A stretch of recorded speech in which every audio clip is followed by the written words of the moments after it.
What's up, guys, and today I have for you the Black Series CARA DUNE from the Disney Plus Mandalorian show. Supposedly, at least. We still haven't seen her yet, but, you know, maybe next episode. But anywho, I'm really digging the design and the colors, so let's get this review started. Starting with box front, we get an open window and an exquisite portrait of Gina Carano. Here are the usual sides for the Black Series box. And here's back with some words, and there she is again, and more words. And there she is, guys, CARA DUNE, out of the box, and man, I am really liking this figure, but that makes sense because that's why I'm reviewing her. So let's take a closer look. Now, starting with the head, we get a really awesome face sculpt. The likeness to Gina Carano is, I'd say, about 95%. It's pretty impressive. And the rebel symbol on her cheek is pretty well printed, as well as the rest of her face. And the hair has pretty good detail overall as well. It's got some nice waves and some braids right there on the side.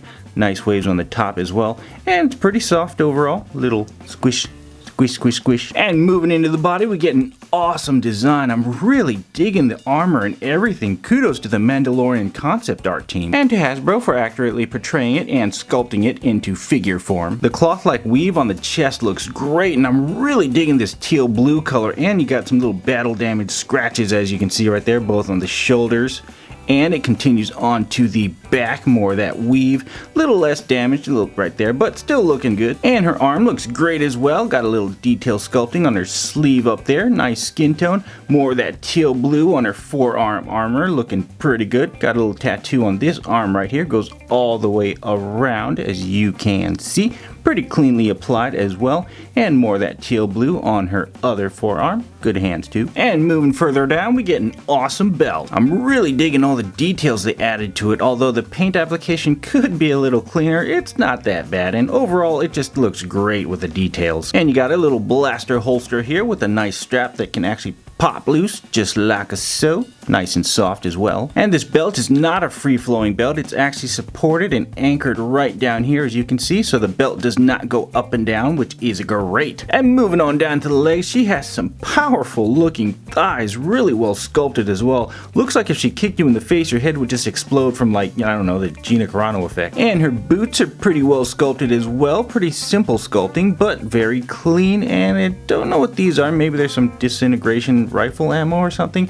And her knee pad here looks pretty awesome too. I like the battle damage that they painted on there. Now her shoes here are very plainly sculpted, and the color's actually a little off, actually quite a bit off, as you can see from the rest of the boot, although you could just say that they're covered in dirt, so I mean that kind of works out, so it saves you a paint job. And here's the bottom of the feet for you with the bottom of the feet. Man, I'm really digging the design of this figure, and the sculpting is just so clean. I really love this teal blue as well. Hopefully she's as awesome in the show as her figure is, but let's go and get into articulation.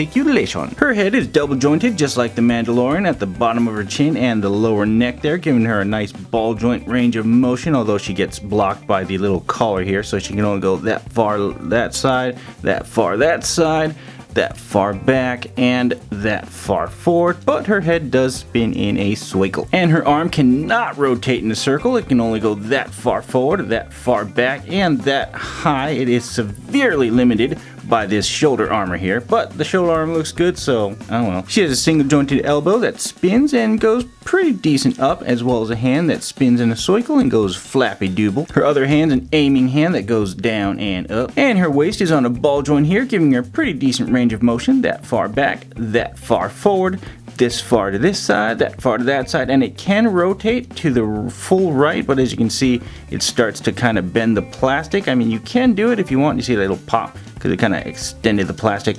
Probably don't do it too much, but it is possible. And her legs go that far forward, but not very far back because of the bootay. She has some pretty good splits, and it looks like this holster doesn't really hinder it, so that's a plus. And you get a swivelly doodah-day thigh, as well as a double jointed knee, and her boot actually swivels as well. That's pretty awesome. And her foot goes that far forward, that far backwards, and spinels. And for her first accessory, she comes with this awesome drum gun rifle, and man, it looks sweet. Loving all the details they put into it. It just looks great. And then they got a little silver tip on the front, which is, I don't know why, but it's probably accurate to the show, so that's a plus. And it's pretty soft and bendy, but not too much, so it can hold its shape. And the strap here actually pops off nice and simple. As you can see, it's just got a little kind of bendy clip there, and then it connects right down here, and you can actually spin it in a circle because it's just plugged in right there, so no worries of damaging it. Got a little bit of detail on the strap as well, as you can see. Pretty awesome. So yep, really digging this rifle. And here's what it looks like hanging off her side there, looking pretty awesome, just strapped on there. It holds pretty well too, so that's pretty cool. Nice style to hold her in. And that's what she looks like holding it, and you can actually have the strap still connected to the rifle as she's holding it, which is pretty impressive. So it's got some good stretch to it, as you can see. It just looks great, guys. It looks great. And here's her itty bitty blaster pistol she also comes with. That comes with a scope, so it seems like it could go long range. And you can just put it into her holster here. Now, just a word of warning, the top portion of this holster, the little flap here, does not rotate. It is like glued in or something, so don't try it or you might tear it. So you just kind of have to wiggle it around, make sure that the scope goes on the outside like so, and then bring the strap around and then pop it in, and violet. That is what it looks like in the holster. Looking awesome. And then she comes with a knife, which is just a knife. Not too much going on there. A little handle, nice and brown.